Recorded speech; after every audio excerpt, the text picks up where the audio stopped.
Shalom, selamat pagi Bu Ganda dan teman-teman. Jadi di sini kami dari kelompok 4 yang beranggotakan Alate Leticia Huta Galung, Elsyani BR Sembiring, Janes Togatorop, Panji Purba, dan Yuni Dewi Astuti.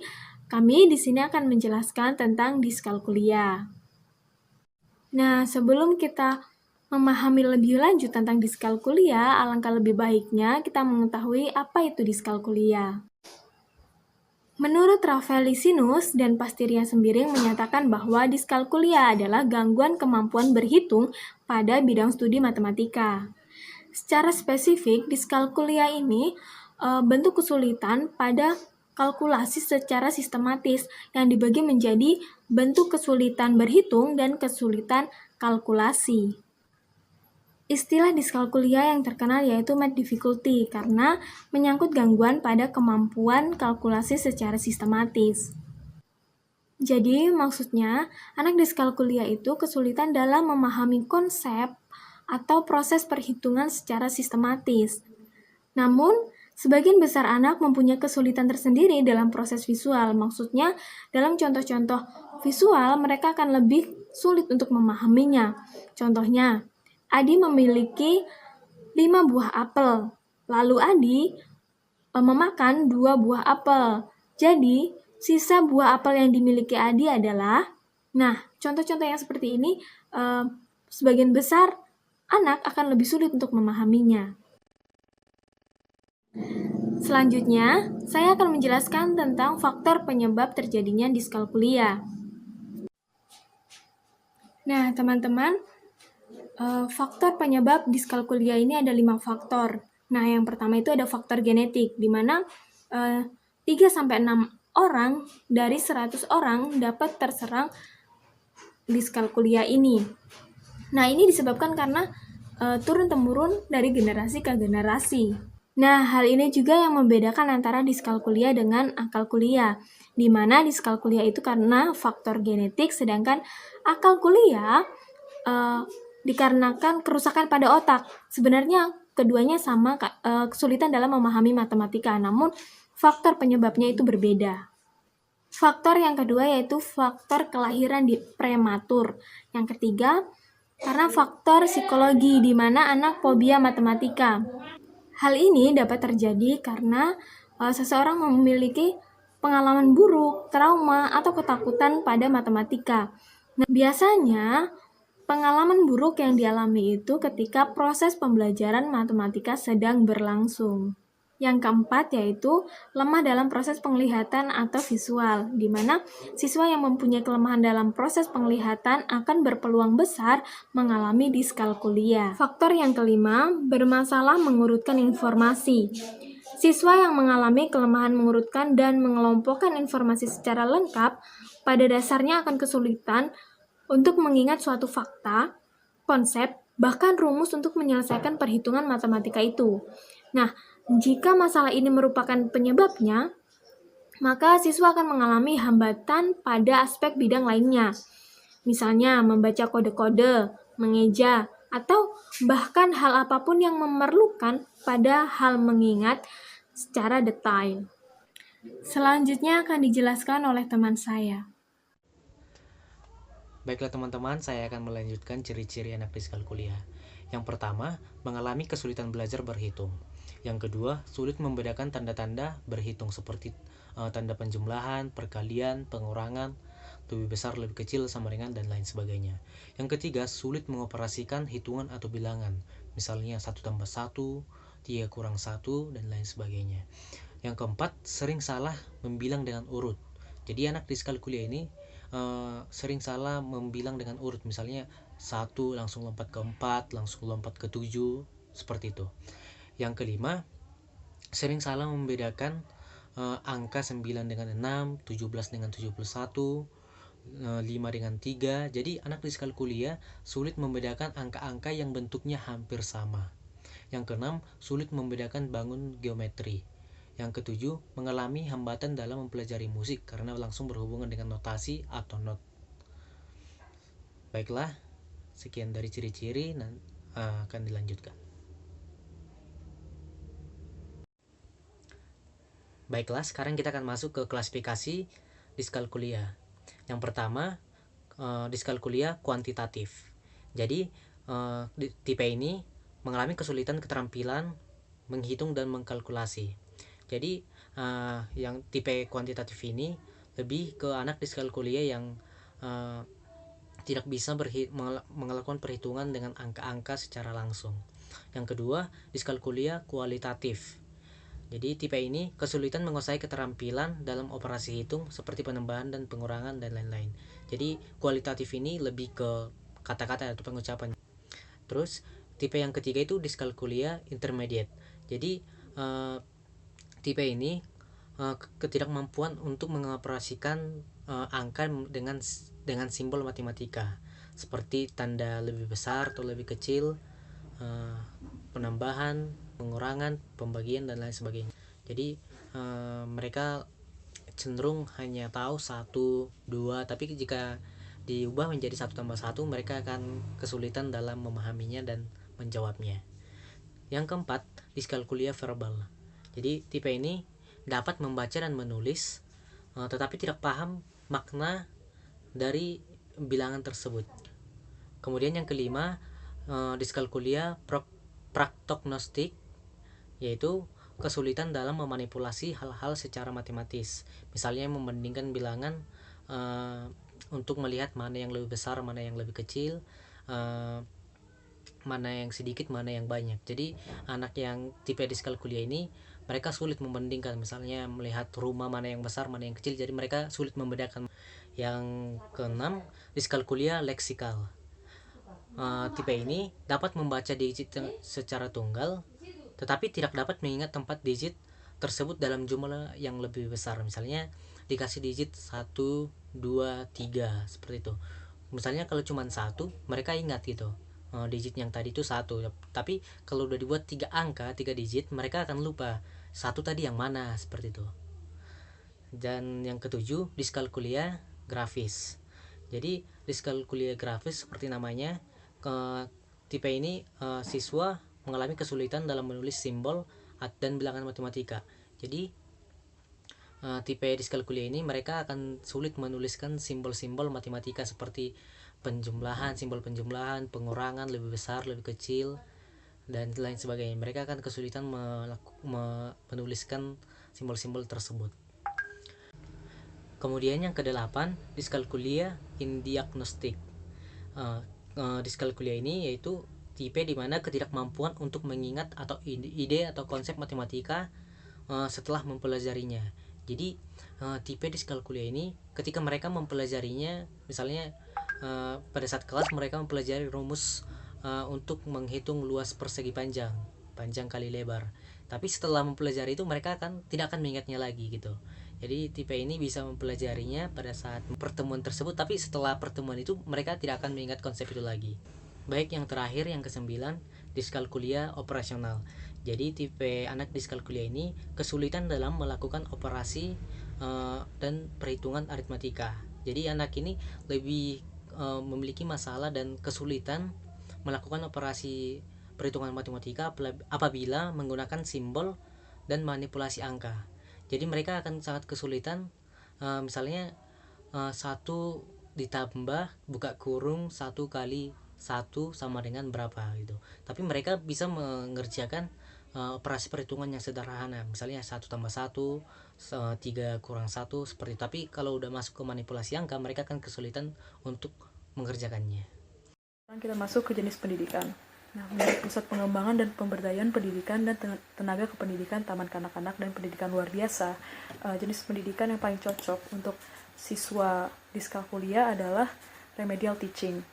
Nah, menurut mereka ini tujuannya itu untuk menyisihkan masalah yang dihadapi sehingga dapat membantu mencapai potensi anak secara maksimal. Sedangkan menurut Haryanto dan Mustafa, pembelajaran remedial itu adalah suatu layanan pendidikan atau suatu program pembelajaran yang dilaksanakan dengan perlakuan khusus yang diberikan guru kepada siswa yang mengalami kesulitan dan hambatan dalam kegiatan belajar mengajar, sehingga siswa tersebut mencapai standar kompetensi yang telah ditentukan. Nah, pembelajaran remedial ini memiliki beberapa tujuan. Kalau kalau menurut Surya dan Amin dalam Haryanto dan Mustafa, tujuan pembelajaran remedialnya itu adalah pertama untuk memahami diri murid sendiri. Nah, ini dari sini kita bisa melihat bahwa pembelajaran remedial ini sifatnya tuh tujuannya itu untuk mendiagnosis siswa supaya kita tahu di mana kesulitannya, di mana hambatannya dalam kegiatan belajar mengajar, dan kita tahu supaya kita lebih mengenal lagi murid kita lewat pembelajaran remedial ini yang sifatnya itu untuk mendiagnosis. Nah, terus yang kedua, mengubah dan memperbaiki cara belajar yang disesuaikan dengan kesulitan yang dihadapi murid. Nah, langkah diagnosis tadi membantu kita untuk melakukan tindakan gimana caranya untuk mengubah dan memperbaiki cara-cara belajar yang murid supaya bisa memperbaiki kesulitan yang dia hadapi, mengubah cara belajarnya, dan sebagainya. Yang ketiga itu untuk memilih fasilitas dan materi belajar dalam menghadapi kesulitan belajar murid. Ini juga membantu, diagnosisnya juga membantu guru ya untuk memilih fasilitas dan materi belajar supaya dapat mempermudah murid dalam kegiatan belajar. Dan yang keempat, untuk mengembangkan sikap-sikap dan kebiasaan baru untuk mendorong tercapainya hasil belajar yang lebih baik. Dan yang terakhir, untuk melaksanakan tugas yang diberikan. Nah, teman-teman, selanjutnya kita akan masuk ke dalam tanda-tanda anak yang terkena diskalkulia. Yang pertama, tanda-tanda pada anak PAUD, TK, dan SD. Tanda-tandanya adalah yang pertama, sulit memahami pola urutan 1-8.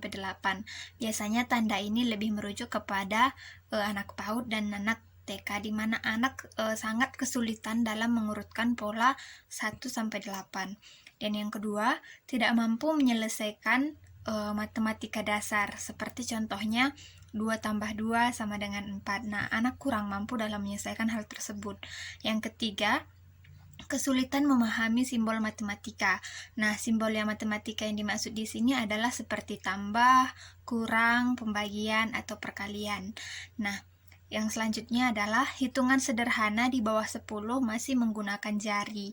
Nah, misalnya 3 tambah 1 sama dengan 4. Nah, di mana pada anak SD, misalnya kelas 6, pada kelas 6 yang masih menggunakan dalam perhitungan di bawah 10 itu dengan menggunakan jari. Nah, yang selanjutnya itu adalah kesulitan memahami konsep matematika.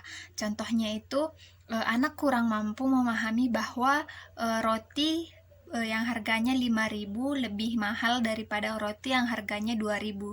Anak kurang mampu dalam memahami konsep matematika dasar seperti hal-hal yang telah disebutkan. Nah, teman-teman, selanjutnya kita akan membahas tentang ciri-ciri anak diskalkulia pada tingkat SMA dan SMP. Nah, yang pertama adalah sulit memahami nilai, yang kedua sulit memahami angka dengan jelas. Sulit memahami angka dengan jelas adalah dalam hal penulisan. Jadi anak kurang merasa kesulitan dalam menuliskan angka dengan jelas. Nah, selanjutnya kesulitan memahami pecahan dan konsep ukuran. Contohnya seperti ukuran takaran gula. Nah, selanjutnya kesulitan dalam mengaplikasikan matematika dalam kehidupan sehari-hari. Seperti apa?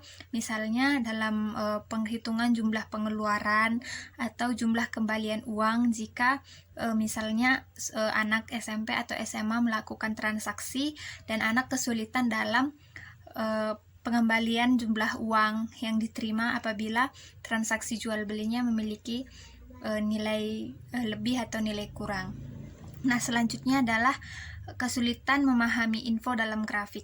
Nah, teman-teman, pada tingkat SMP dan SMA ciri-cirinya adalah kesulitan memahami info dalam grafik. Nah, jadi kita tahu bahwa dalam matematika tingkat SMP dan SMA itu kita sudah belajar tentang pemahaman grafik. Ada grafik batang, diagram lingkaran. Nah, dalam hal ini anak diskalkulia mengalami kesulitan untuk memahami grafik ataupun membaca grafik.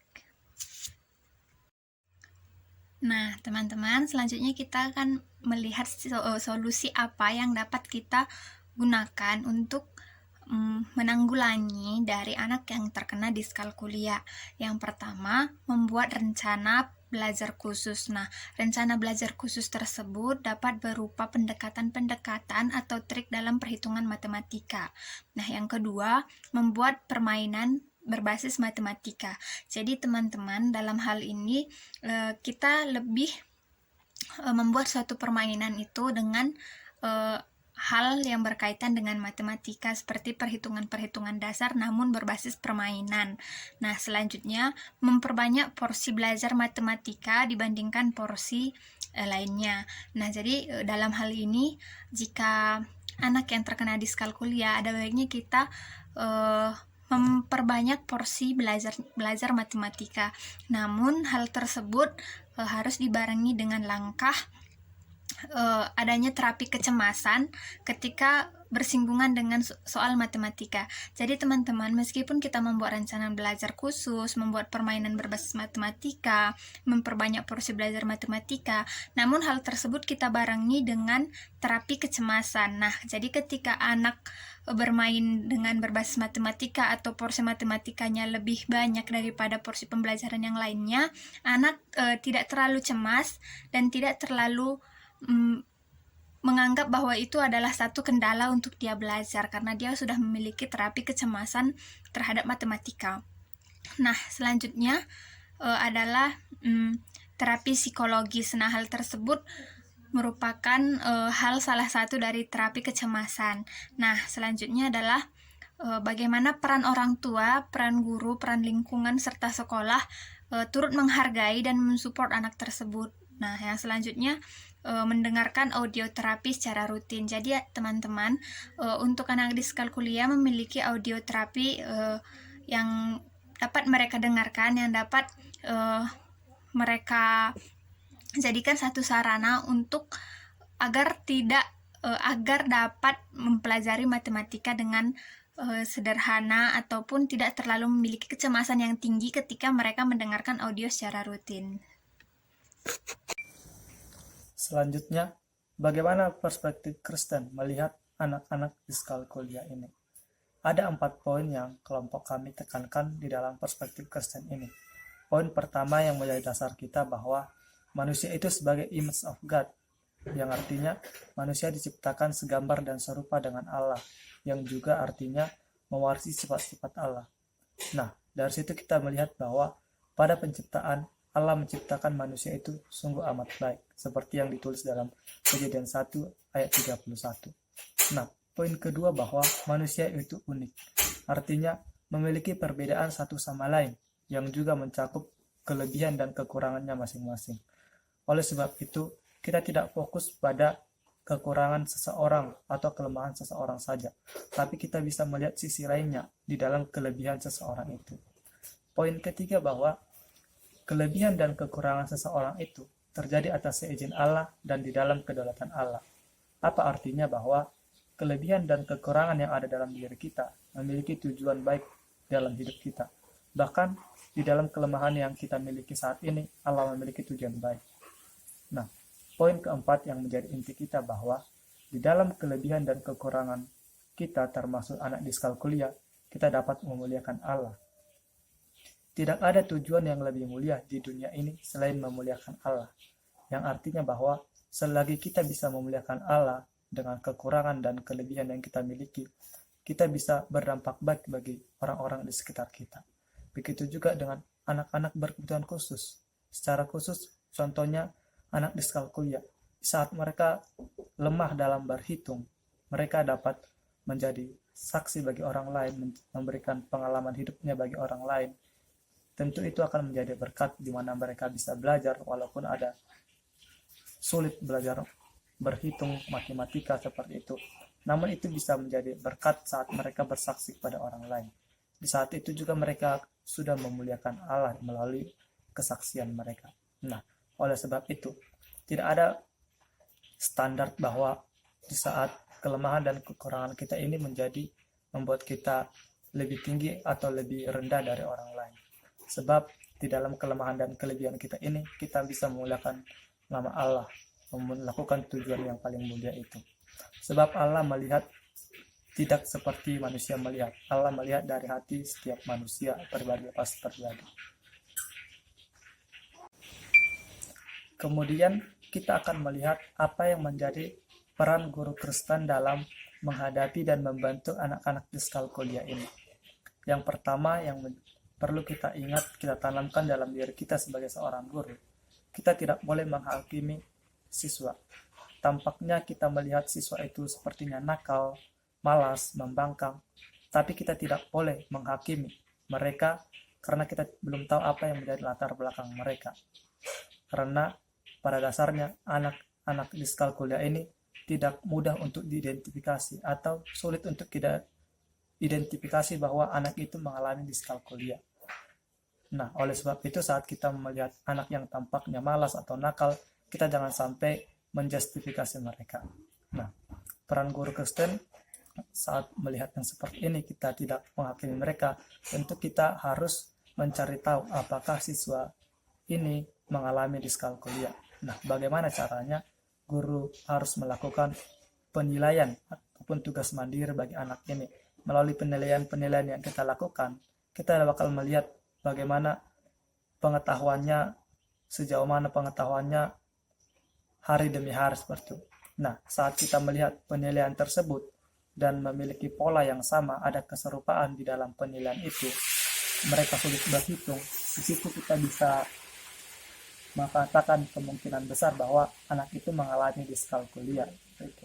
Nah, bagaimana peran guru Kristen saat sudah mengetahui ada salah seorang atau siswa-siswanya mengalami diskalkulia? Ada dua hal yang dapat kita lakukan. Yang pertama, dalam praktik sehari-hari yang bisa kita lakukan adalah menerapkan sistem pelajaran yang membantu anak-anak diskalkulia. Nah, apa saja contohnya? Contohnya dengan menerapkan sistem pembelajaran yang menggunakan seluruh sensorik dan motorik siswa seperti itu. Seperti mendengar, melihat, meraba, dan lain-lain. Nah, dengan itu akan membantu anak-anak diskalkulia untuk lebih memahami materi, menggunakan pembelajaran yang interaktif seperti itu. Nah, yang kedua dapat kita lakukan adalah dengan membantu anak diskalkulia atau siswa kita yang mengalami diskalkulia ini menemukan bakat yang mereka miliki. Karena di balik keistimewaan mereka memiliki diskalkulia, mereka tentu memiliki bakat atau talent dalam diri mereka yang mereka dapat kembangkan atau tonjolkan, yang semakin diasah akan semakin lebih baik. Kita akan membantu siswa kita untuk menemukan talent mereka itu. Nah, dua hal yang dapat kita lakukan di sekolah ini atau dalam kehidupan kita sehari-hari akan membantu siswa kita, anak-anak diskalkulia ini, untuk lebih baik dalam belajar matematika dan lebih baik untuk menemukan talent yang mereka miliki untuk menunjang kehidupan ke depannya.